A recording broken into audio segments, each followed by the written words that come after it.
guys, welcome to Miami Beach. This is beautiful. Hydrate this. 1942.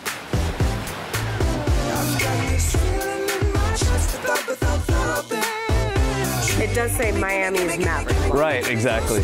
So tonight we have dinner. We have dinner. Yacht. The yacht. Last night I'm in New York City. Today I'm on this beautiful yacht in Miami. This is Doma in Wynwood. Just opened last week.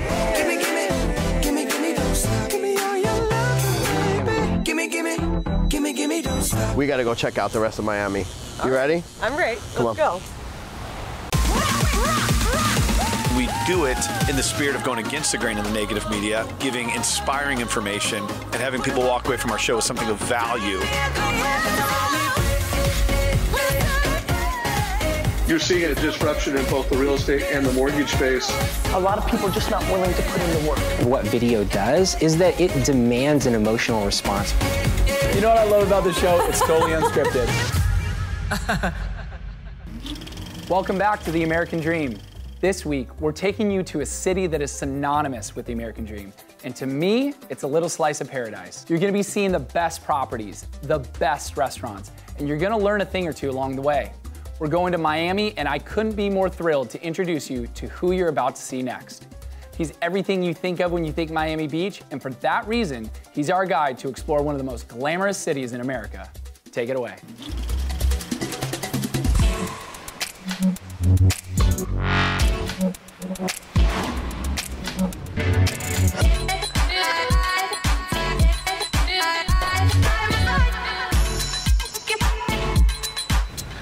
Hey, sunshine. Glenn, what's going on? How was your trip? It was amazing. How are you? I'm doing great. Oh, good. Good to see you. How do you like South Point Park? Oh, this is gorgeous. I could stay here all day. All day? What do you mean all day? Why would I leave? We gotta get out of here. What am I gonna go see? Well, I do want to eat some Cubano sandwiches, and really, I want to know what Miami is like. Well, listen, Golden Girl, they have water in San Diego. We gotta go check out the rest of Miami. All right. Ready? I'm ready. Let's go. By the way, that's the Continuum. Okay. And that's the Portofino. So south of 5th, being one of the most wealthiest communities down here. It's got its own zip code. It's got its own school district. I feel the affluence here. Oh, time. Great restaurants. Smith & Walensky. You got Il Molino. Yep. Just great stuff.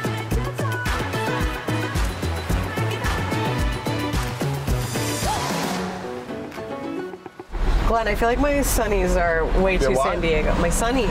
Sunnies. Yeah. What's a sunny? Well, these sunglasses. Oh, sunglasses. Yeah, jeez. Don't you feel like these are a little too San Diego? They're a little San Diego. Okay, I think I need some. Do you have any that are more Miami?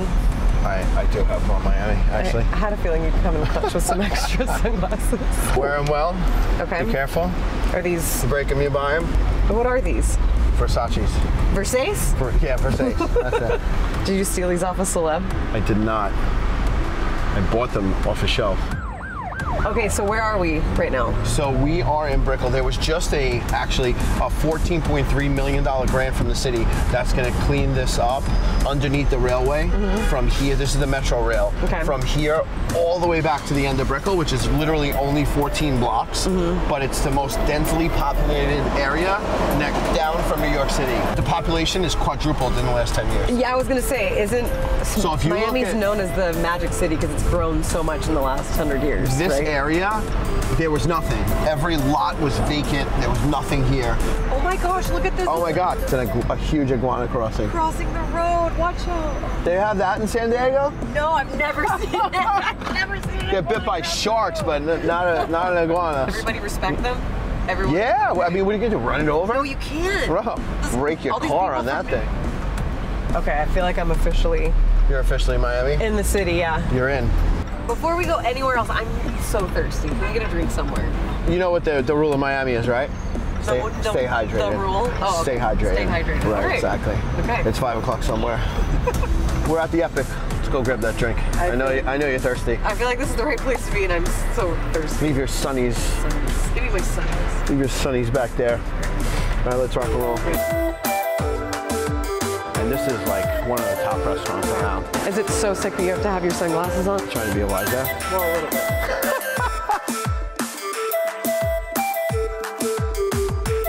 Hydrate this. 1942.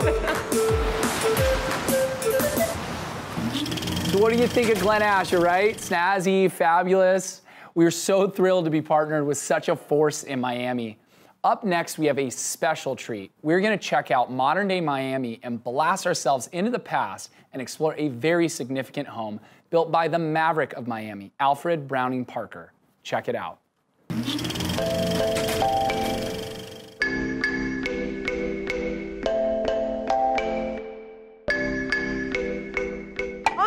How's it going? I'm doing well. How are you? I'm doing awesome. Oh, man. Oh, you brought it. I did. Great to see you. Nice to see you too. Man, I stopped reading books in college. What is this? What did you send me? I'm glad you brought it, actually. I didn't think you'd bring it, but I got to show you something. Come on. Okay. So I'm really excited about this place, and Man. hopefully it starts to make sense with the book. This property is amazing. And look at this. The architect, this is one of the most famous architects. Okay. His name is Alfred Browning Parker. Have you ever heard of Frank Lloyd Wright? Yes. So he takes after him. He does so many things with pretty much a local feel. Sure. And so it does say Miami's Maverick model. Right, exactly. So he's really good with that, with the architecture. People love these homes. Problem is, living in Miami with the sun and the views and everything, I don't have too many people looking at homes like this. Sure. That's why I send you the book, so maybe you can... That makes sense. You know what, I glanced at it, but I want to know in person. Tell me about this property. I get a sense that it's this mid-century modern with this grand outdoor area, but it's an extension of indoor. Tell me about the property. Right, exactly. So you did read a bit, so that's great. That's great. And so with this property, basically there's lots of woods, lots of darks. So as far as the property, it looks like this inside. Okay. So it's pretty awesome like that. So one of my challenges as an agent was trying to get people to come here and to look at a property like this, because it doesn't have views, like I mentioned. So what we did is I flew in my videographer from California, all the way from California. Hey, isn't that crazy? I don't blame you. This home probably had so many great memories in the past. And what we're doing is we're creating a story with memories like that. And we think we're gonna really totally kill it with the video. The kids are cute. We are so excited about it. And pull at the heartstrings a little bit, make it emotional. Yeah, you know, we gotta do what we gotta do. But I think in the end, someone is gonna love this house. And that's why I sent you the book. I love these type of homes. It really is becoming a trend for people to revitalize a property, anywhere from Seattle to, of course, here in Miami, for people to take these properties, put, you know, their own personal touches on it, and really keep some of that character and that history, because there's a lot, as you see in that book, that goes with it. Yeah, and I'm so glad you're so excited about that, because that's the feeling I'm trying to get others to feel. Just attached to the property. Exactly. 100%. It's beautiful. Let's check it out. Let's go. Come on.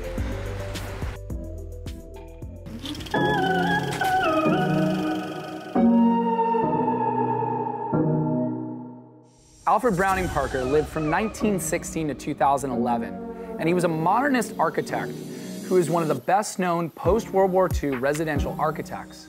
He gained fame for his highly published modern houses in the region around Miami, Florida.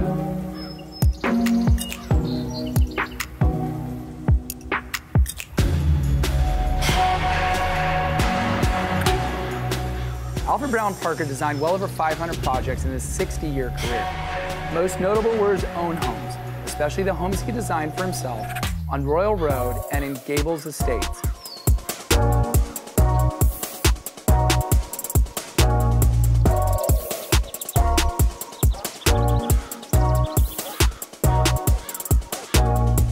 In 2008, the University of Florida announced the creation of the Alfred Browning Parker Architecture Archives Endowment to support and strengthen this effort to preserve the architectural history of Florida. You've seen that old? Now you're gonna check out that new. People don't say new. It doesn't sound right. Hit it.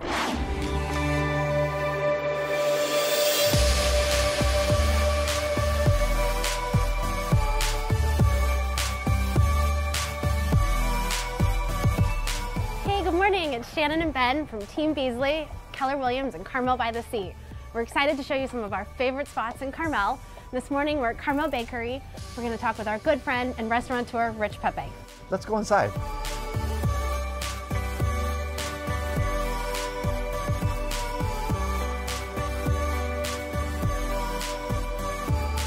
Good morning, Pepe. Thank you so much for spending some time with us this morning. It's always great to see you, Ben. So tell us a little bit about the Carmel Bakery, its history, and what makes it so unique. The building was built in 1899 as a bakery.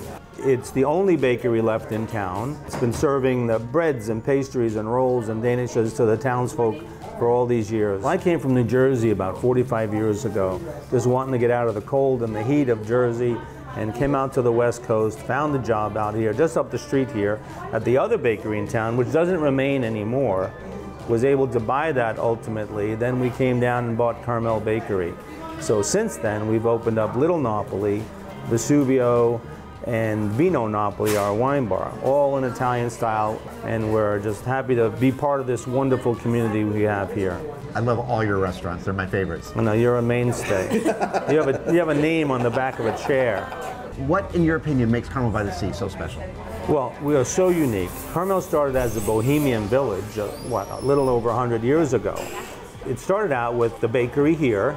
We had a post office, a stationery store, and a grocery store, and a small inn. And all the artistic folks came down from San Francisco. The literaries, the artists, the writers, the poets, and actors. This is a wonderful place to zone out and relax. Yeah. And to this day, it's that way. So the townsfolk here are very peaceful-minded, community-minded, eco-minded, and everything winds down to the most beautiful white sand beach on the planet, Carmel Beach. And it's just a wonderful place to come on down and relax and enjoy and get to know the locals. All in a mile square. In 1 mile square, isn't that wonderful? Amazing.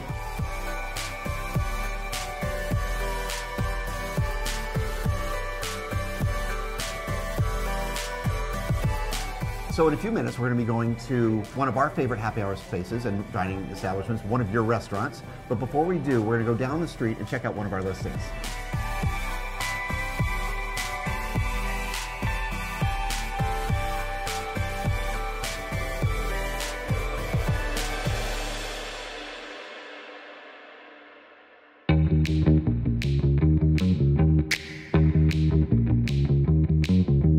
So here we are in front of the Beach House on 12th and Dolores in the heart of Carmel's Golden Rectangle. We're just 7 blocks from downtown Carmel from the bakery and 6 short blocks to the white sand of Carmel Beach.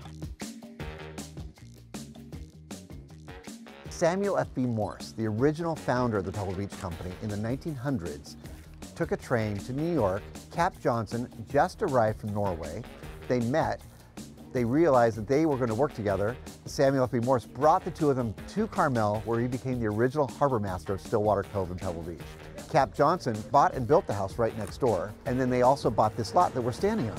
Years later, his son sold that property, inherited this one, built the home right behind me, the Beach House. We've worked with the seller. We employed a very good friend of mine, a local architect, Thomas B. Hood, and he put some schematics together to help the buyer and the seller figure out what you can do to make this optimized value. And we realized that we can do that with a few homes in Carmel that are not that quintessential Carmel that everybody's looking for.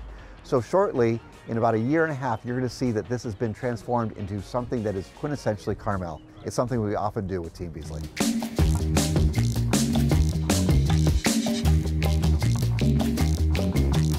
Dolores is one of my favorite streets in Carmel by the Sea. Let's walk on down to Vesuvio, Rich Pepe's other restaurant, for happy hour. I can't wait. Let's go.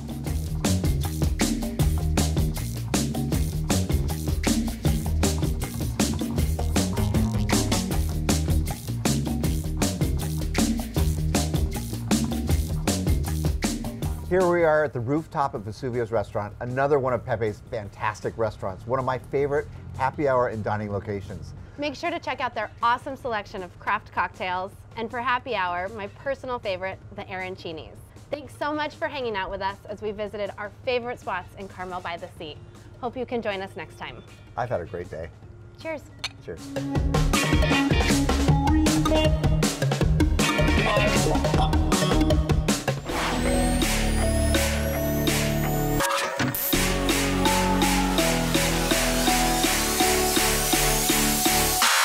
This is Doma in Wynwood, just opened last week. Really hot spot.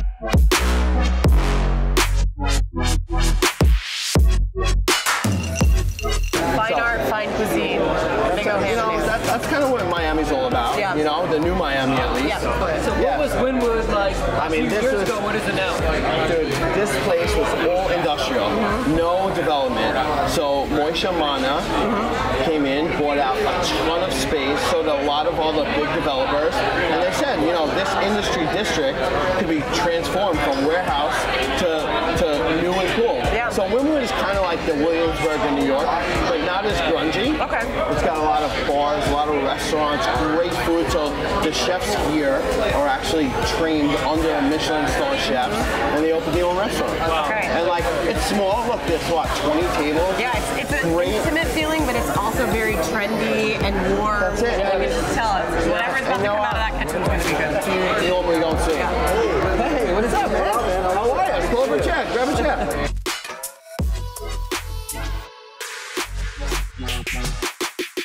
We're here to experience Miami. He's brought us to the best restaurant in town. So I told him he's Smart man. Because people can get more than just a restaurant. They can walk outside, they go in the gallery. I know a friend of mine, I think it's a mutual friend, went to the gallery and spent a lot of money and got some beautiful artwork, How right? much is one of the pieces in there? Actually, this artist is Rero, who's a French artist. But you change it, right? They change it every 3 weeks. They change it, so they can actually, the front of the building changes as well with it. Oh, really? Wow. So That's they pretty cool. repaint the private property in front. You know, Wynwood is totally different than any other neighborhood in Miami. It It's feels really like artsy. Yes. You know, you got the Wynwood walls, you have a ton of restaurants, Yep. you got great food. It's got a lot of character. Just everywhere you turn something different. Yeah. And that was what the inspiration behind this project. Because we're next to the railroad track, Right. the Florida East Coast Railroad. The project is actually called the Wynwood Track. You know, moving to New York with a big business, came here, left it there, go back once in a while, went back and forth, and decided this is a better quality of life. That's it, yeah. Right? You know, if you could do it here and make it here and have your business here, life is great.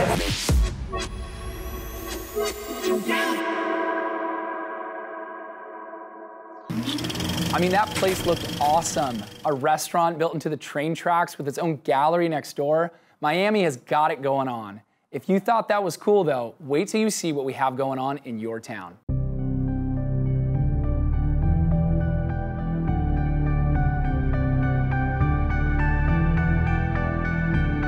Hey everybody, I'm Mark Peterson. And I'm Dana Van Beesley, and welcome back to Carmel by the Sea. Yeah, we're real excited to share with you more about our hometown here. And as we get moving forward here with Compass starting to form inside Carmel by the Sea, there's a lot of exciting things happening. First, we're actually getting ready to open up a new office here. We've been real quiet about it. Yeah, it's top secret, so we would let you in, but not until next episode, when it will be all up and running and it'll be Compass-fied. But talk about changes, we want to share with you more about a new sign that Compass unveiled. It's the sign of the future. It lights up, it talks to you, sort of talks to you, but it does give you the information and it's pretty exciting. But then after that, we're going to go and look at a house that is kind of a quintessential Carmel cottage. So we look forward to showing you around. Let's go. So come on, let's go.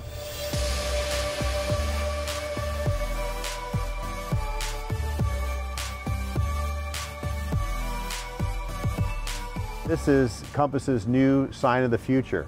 In addition to the display that lights up, you can walk up and get information from the QR code about the house inside. If you're also using the Compass app, you could be in the neighborhood and information will be actually pinged to your phone to tell you more about this house as you walk by.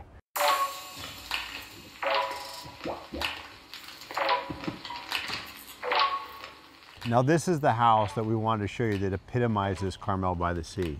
It's pretty amazing, built in 1937. Let's take a look.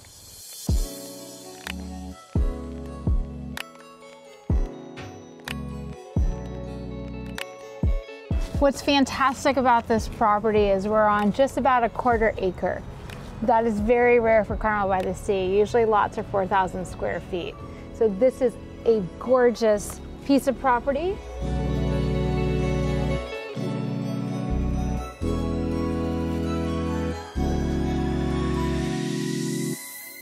So before we head inside, I'll give you a little overview of this 1937 gem. It is a 4-bedroom, 3-bath It has a great 2,300 square foot living floor plan. You're really going to enjoy it. Everything's been renovated inside, so even though it dates to 1937, it's like new inside.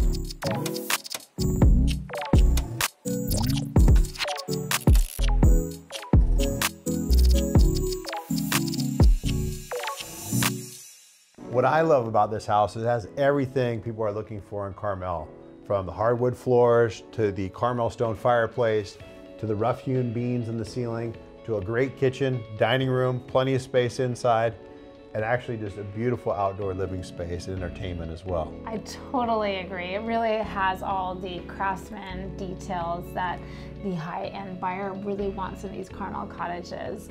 I think the best part too to add in there is its location is fantastic. It's a 5-minute walk back into downtown Carmel and just a little bit longer down to the beach. So you have a quarter-acre compound close to everything.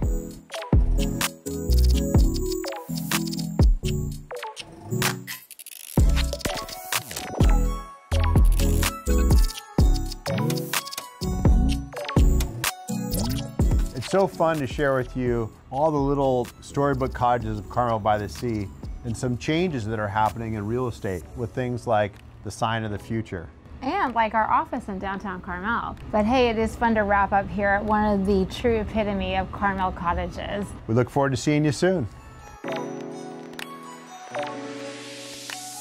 Life-changing moments are sometimes paying attention when you have a minute to hear from one of the greatest. And right now we are bringing you one of the greatest, David Meltzer. He is an entrepreneur, speaker, complete game changer in mindset. He is an author. He's incredible. I want to start right off with people who have limiting beliefs. And this is such a big topic. We could sit here for an hour, but let's just hone it right in. Limiting beliefs. It's amazing how many people think, say, and do the right things, but they limit what they believe. And even worse, they're not aware of their unconscious competency, which has a duality. One is the energetic attraction. So many people do all these right things and then they attract the exact same thing in their lives, and they do that energetically and they're not aware of it. And then secondly, genetically, we have personality traits, characteristics, obsessions, all types of things that we've inherited from usually 4 generations down, and we're not aware of the effect of that. And so what happens is we go into situations, whether it's our profession, our relationships, our addictions, and we limit ourselves, we limit our power.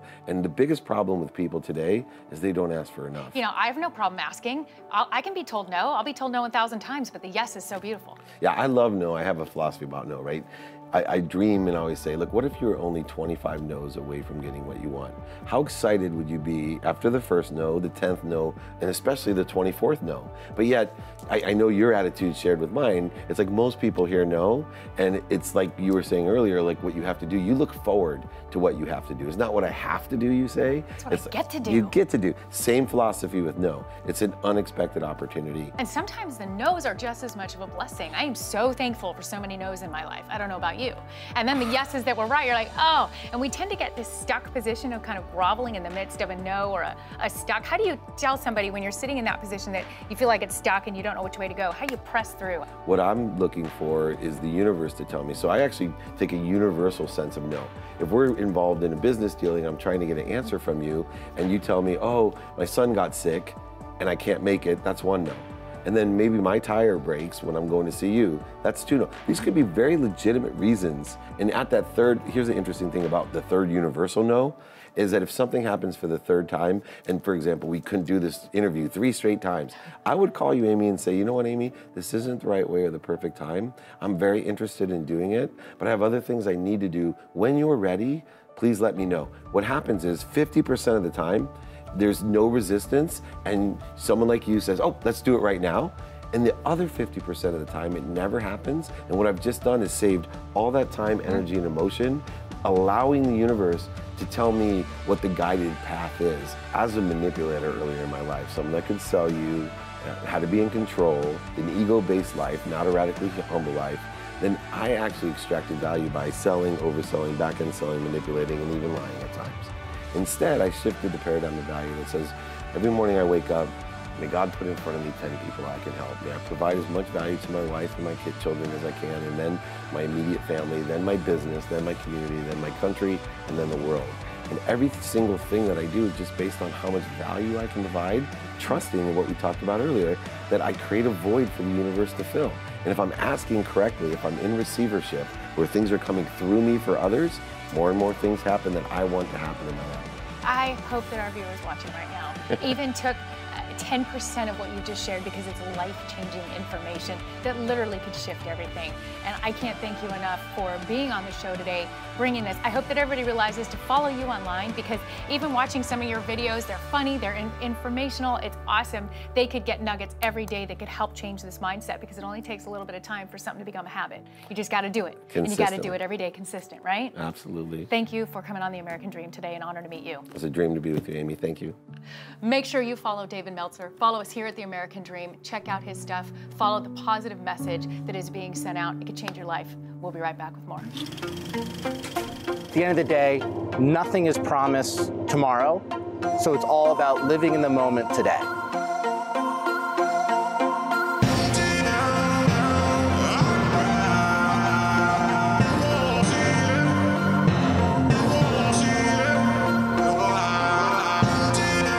The American Dream to me is all about freedom. Here I am, I'm from New York City. Last night I'm in New York City. Today I'm on this beautiful yacht in Miami because I have the freedom of choice to do what I want to do when I want to do it. And I chose that a long time ago, that I wanted to live a life with no boundaries. And that's why I'm here, and that's why I'm supporting the show. It's all about living in a beautiful city, doing what you want to do, when you want to do it, with the people you love, and just having the time of your life every single day.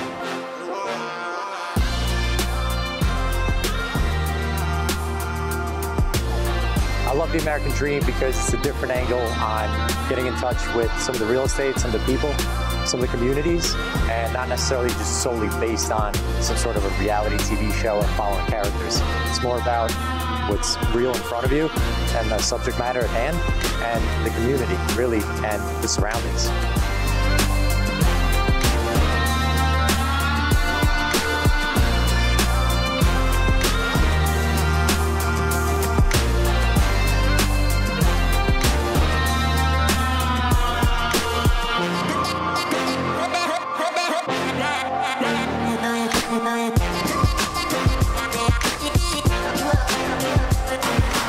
When I first heard about the American Dream, I thought to myself, that's basically what I've been living. I got here 18 years ago, and I was lucky enough to get on that track of living the American Dream, which is come with nothing and make something of myself. So that attracted me to the concept. After I learned more about it, I actually understood that it was about, you know, positive message of what you can do and what real estate and other things can mean to people. So yeah, it's all good. Being able to provide the best possible life and legacy for my children and for my family. You know, living a life of ease and comfort, and I think I've persevered and had a lot of tenacity throughout mine in order to create something, and to live here is like a dream.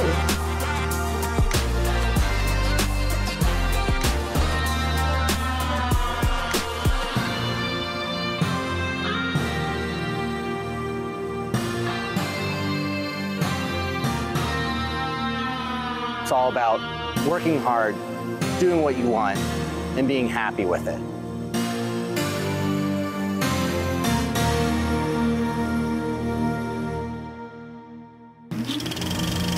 Glenn, why didn't you take me on that boat, buddy? I've got my white blazer. I mean, these guys are living the American Dream for sure. If you think you have a great story for the American Dream that tells a story of both real estate and entrepreneurship, we would love to have it on our show. And until then, dream on and dream big.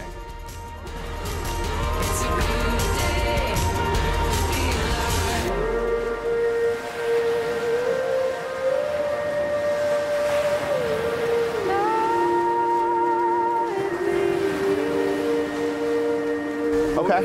The Cuban lunch today in Old World land. I thought that was tomorrow. Okay, is that the taco That's place? tomorrow, Perfect. correct.